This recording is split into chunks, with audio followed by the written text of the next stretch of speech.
प्यारे दोस्तों, आप सभी लोगों का अभी क्लासेस में स्वागत है। आज हम लोग शुरुआत करने जा रहे हैं अलंकार। अलंकार को पढ़ने जा रहे हैं। आप सभी लोगों से कहना कि मेरे चैनल को सब्सक्राइब कर लीजिए और उसके बाद आप लोगों को रेगुलर एक वीडियो मिलेगा। पहले हिंदी व्याकरण को समाप्त करेंगे, फिर उसके बाद हम मैथ को समाप्त करेंगे, फिर ऐसे ऐसे कई सब्जेक्ट को समाप्त करेंगे जो आपके सभी प्रतियोगी परीक्षाओं के लिए क्या होगा, बहुत सहायता देगा आपको।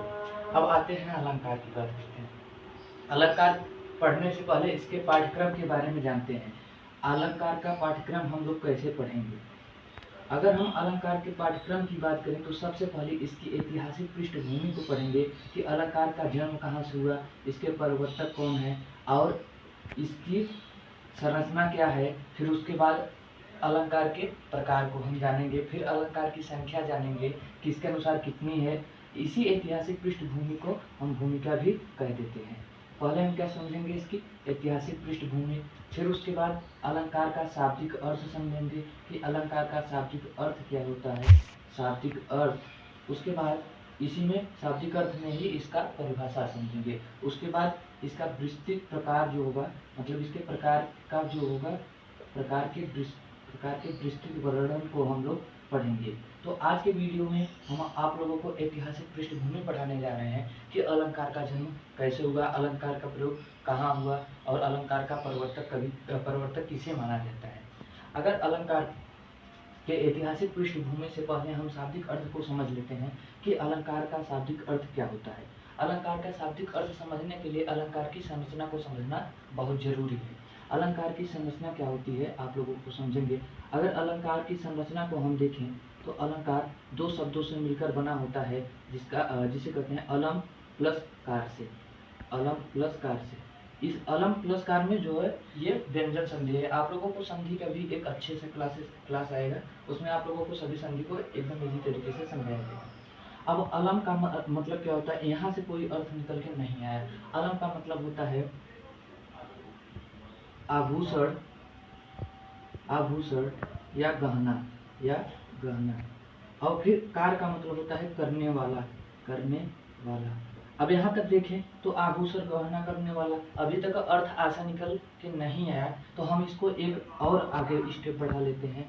देखिए आता है, आभूषण का मतलब सौंदर्य से होता है, किससे, सौंदर्य और शोभा से या शोभा से होता है। अब करने वाला का मतलब बढ़ाने वाले से समझेंगे, किससे, बढ़ाने वाले से। तो हम जहाँ तक संरचना के आधार पर इसको कह सकते हैं कि सौंदर्य या शोभा को बढ़ाने वाले गुणधर्मों को क्या कहते हैं, अलंकार कहते हैं। संरचना के बारे में हम लोग जान गए। अब इसकी ऐतिहासिक पृष्ठभूमि के बारे में जानते हैं कि अलंकार शब्द का प्रयोग सर्वप्रथम कब हुआ था और किसने किया था। अलंकार शब्द का सर्वप्रथम प्रयोग जो कि भरत मुनि के नाट्य शास्त्र में देखने को मिलता है। भरत मुनि के नाट्य शास्त्र में इन्होंने चार अलंकार को बताया था। कितने अलंकार को, चार अलंकार को। पिछले परीक्षा 2017 एसआई वाले परीक्षा में पूछ दिया था, मतलब पूछा था कि इनके भरत मुनि के नाट्य शास्त्र में किस अलंकार का वर्णन नहीं है। तीन ऑप्शन उसमें से मतलब मिल रहा था, एक ऑप्शन नहीं था, तो उसमें से सभी लोग गलत टिक करके आए हैं। आज हम आप लोगों को वो सभी जानकारी देंगे जो अलंकार में आप लोग पहले कभी नहीं जाने होंगे। तो हम इसकी ऐतिहासिक पृष्ठभूमि में सर्वप्रथम प्रयोग देखते हैं कि सर्वप्रथम प्रयोग कहाँ हुआ था। इसका सर्वप्रथम प्रयोग जो हुआ था नाट्य शास्त्र में हुआ था। कहाँ हुआ था, नाट्य शास्त्र। ये किसकी पुस्तक है, ये पूछता, आपको कभी कभी क्वेश्चन पूछ भी लेता है, नाट्य शास्त्र किसकी पुस्तक है, ये भरत मुनि की पुस्तक है। किसकी, भरत मुनि की। अब देखिए सर्वप्रथम प्रयोग नाट्य शास्त्र के भरत मुनि के नाट्य शास्त्र में हुआ था, लेकिन इन्हें भरत मुनि को प्रवर्तक नहीं माना गया। आचार का अलंकार का प्रवर्तक किसी और को माना गया, उसको आगे बताएंगे। अब पूछता है कि नाट्य शास्त्र में भरत मुनि ने कितने अलंकारों को बताया है।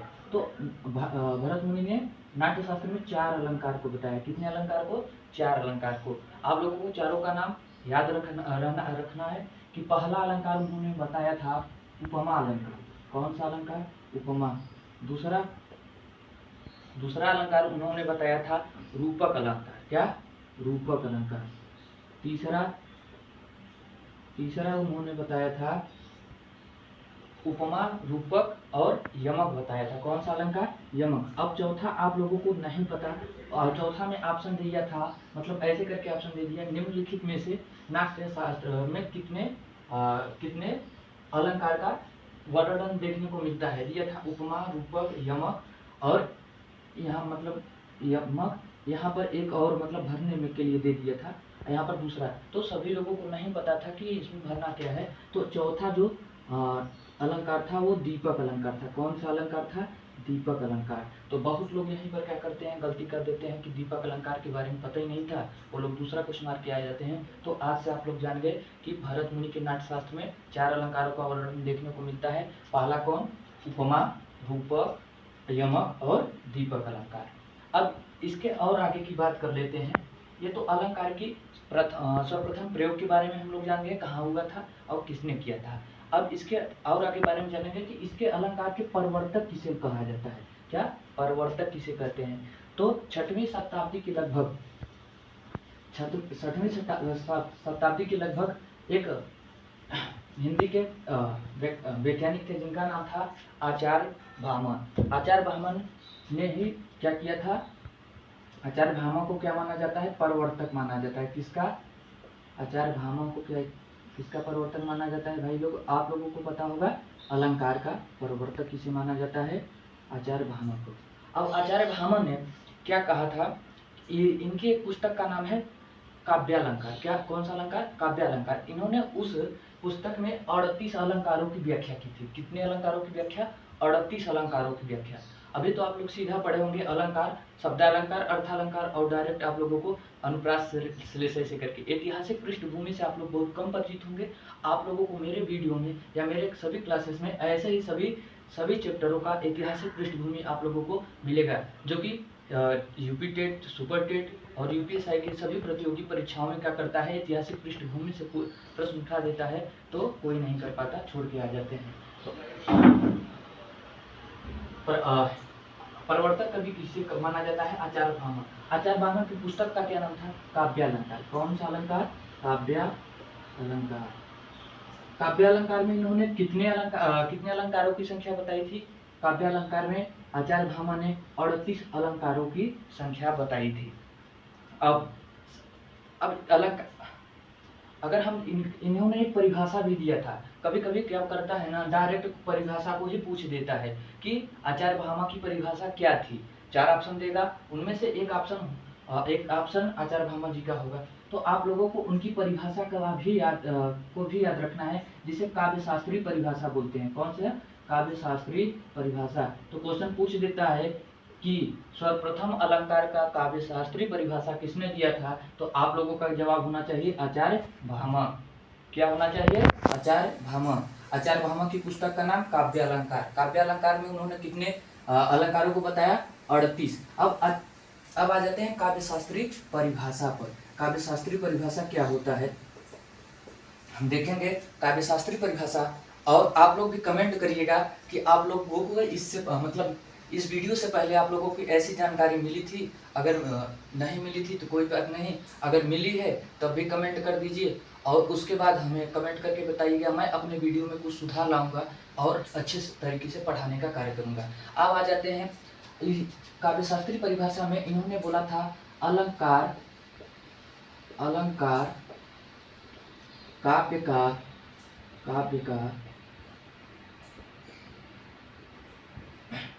का शोभाकारक गुण धर्म है। क्या है? शोभाकारक गुण है, शोभाकारक धर्म है या शोभाकारक धर्म है।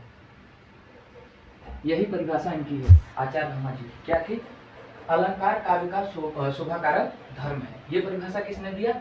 आचार्य भामह। और किस पुस्तक में? काव्यालंकार में। और ये इस परिभाषा को क्या कहते हैं? काव्य शास्त्रीय परिभाषा। सर्वप्रथम परिभाषा आचार्य भामह जी का है। अब इसके बारे में हम और आगे जाते हैं कि प्रथम अलंकारवादी कवि किसे मानते हैं। आप लोग कमेंट भी कर सकते हैं कि प्रथम अलंकारवादी कवि किसे कहते हैं। अलंकारवादी कवि की बात की जाए तो कौन से कवि हो जाएंगे प्रथम अलंकारवादी कवि? केशव दास जी। किसे? केशव दास जी को क्या कहते हैं? केशव दास जी को प्रथम अलंकारवादी कवि कहते हैं। इन्हीं को क्या कहते हैं, रीतिकाल का प्रवर्तक भी इन्हीं को माना जाता है। क्या माना जाता है, रीतिकाल का प्रवर्तक किसे माना जाता है, केशव दास जी को। यहीं पर आप लोग एक जगह लिख लेंगे, रीतिकाल का प्रवर्तक किसे माना जाता है, रीतिकाल का प्रवर्तक केशव दास। और इनका एक उपनाम और है जो बहुत से परीक्षा में डायरेक्ट पूछ लेता है। क्या पूछ लेता है, कठिन काव्य का प्रेत किसे कहा जाता है, कठिन काव्य का प्रेत। कठिन काव्य का प्रेत जो है किसे कहा जाता है, केशव दास जी को कहा जाता है।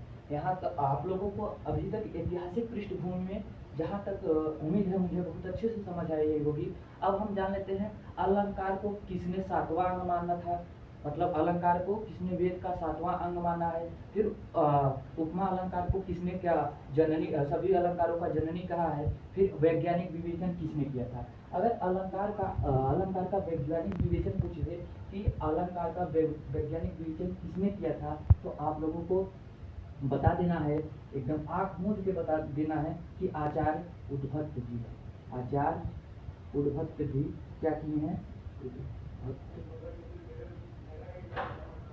जी क्या किए हैं, आप लोग बताएंगे।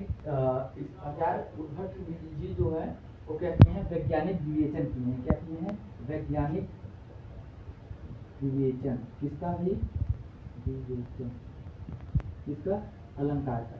अलंकार का वैज्ञानिक विवेचन कौन किया है, आचार्य भामा जी।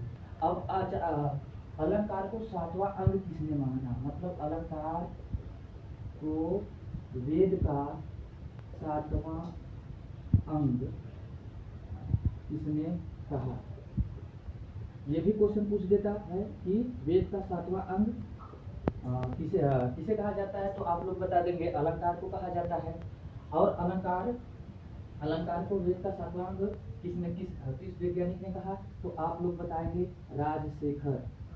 राजशेखर एक हिंदी के क्या थे, व्याकरण थे। उन्होंने क्या बताया, अलंकार को सातवां वेद का सातवां अंग माना है। और इन्हीं ने उपमा अलंकार को अलंकारों की जननी कहा है।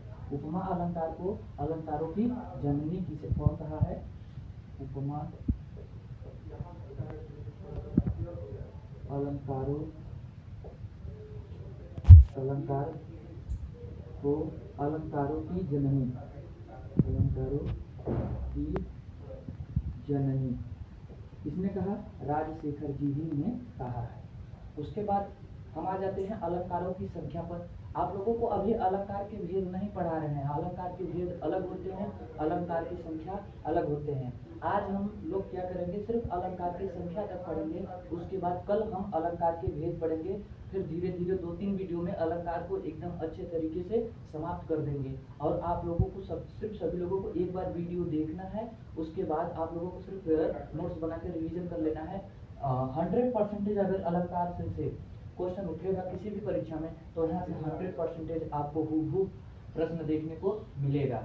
और एकदम गारंटी के साथ कहते हैं कि आप लोगों को अलंकार का एकदम सेम, भाषा बदल सकती है लेकिन कॉन्सेप्ट सेम रहेगा अलंकार का। यहीं से इससे बाहर कोई कहीं क्वेश्चन नहीं जाएगा। सुपर टेट के लिए भी बोल रहे हैं, यूपी टेट जो भी टेट सुपर टेट हिंदी, मतलब जितने भी प्रतियोगी परीक्षाओं में हिंदी का क्या होता है, हिंदी पूछता है, हिंदी व्याकरण पूछता है, जिसमें अलंकार क्या हो सिलेबस में हो, यहाँ से क्वेश्चन यहाँ से देखने को जरूर मिलेगा।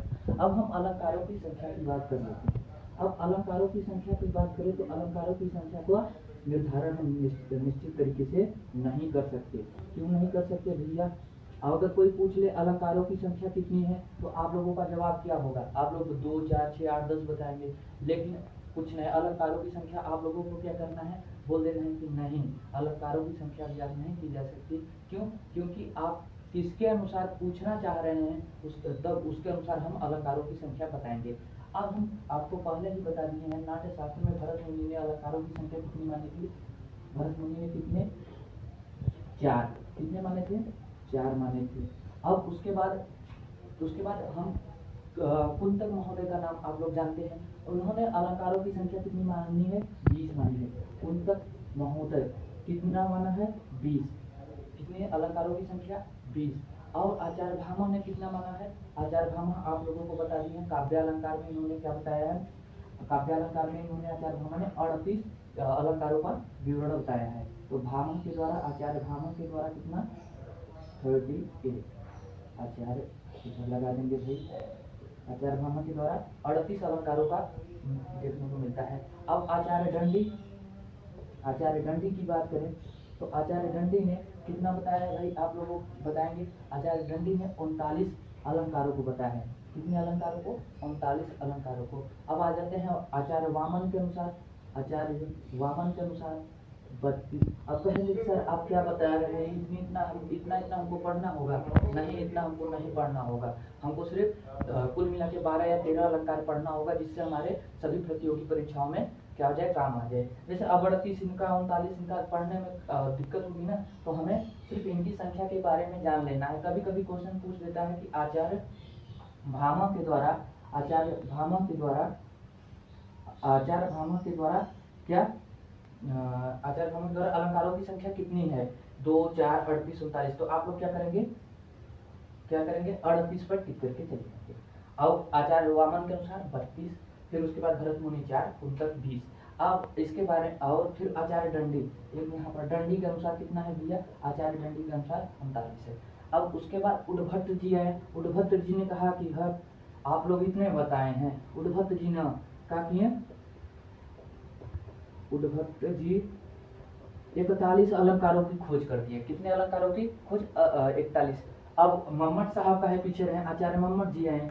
आचार्य मम्मट जी ने कहा कि भैया उद्भट आपने 41 अलंकारों को खोज की है, मैं आपसे ज्यादा 67 अलंकारों 67 अलंकारों की खोज किया हूँ। अब उसके बाद भाई अब होड़ लग गई। तब एक जयदेव नामक आए, आचार्य जयदेव ने कहा ठीक है, मैं 100 ही कर देता हूँ, सीधा सेंचुरी लगा दिए। मतलब आचार्य जयदेव ने 100 कितने अलंकारों को बताया? 100 अलंकारों को बताया। भूषण का है, हम आपसे भी आगे हैं। भूषण, एक आचार्य भूषण भी थे, उन्होंने क्या किया? 105 अलंकारों को बता दिया। सबसे ज्यादा एक वैज्ञानिक माने जाते हैं जिनका नाम है जगन्नाथ। कौन? आचार्य जगन्नाथ। इन्होंने 161 अलंकारों की क्या की है? व्याख्या की है। तो आप सभी लोगों को आज यहीं तक पढ़ना है। आप लोग सभी लोग कमेंट करके बताइए आप लोगों को कैसी क्लास लगी। और उसके बाद आप लोग इसको एक बार रिवाइज कर लीजिए। ऐतिहासिक पृष्ठभूमि क्या होती है, इसका परिभाषा, प्रवर्तक, और उसके बाद प्रथम अलंकारवादी कवि किसे माना जाता है, सातवां अंग किसने कहा है, उपमा अलंकार को जननी किसने, सभी अलंकारों की जननी किसने कहा है, सभी को आप लोग इसी में पढ़ लीजिए। और उसके बाद आप लोग कमेंट कीजिए। आप लोगों को अगर अच्छा लगा हो तो आप लोग कमेंट करके बता दीजिए। हम क्या करेंगे, इसमें और सुधार लाएंगे। और कल हम बात करेंगे अलंकार के प्रकार के बारे में। किसके बारे में? प्रकार के बारे में। आप लोग कमेंट कर दीजिएगा। ऐसे ही हर चैप्टर का ऐतिहासिक पृष्ठभूमि बताते हुए हम सभी चैप्टरों को पढ़ाते जाएंगे। अब आप सभी लोगों का एकदम मतलब 0 से लेकर हीरो तक का सफर शुरू हो चुका है। जय हिंद।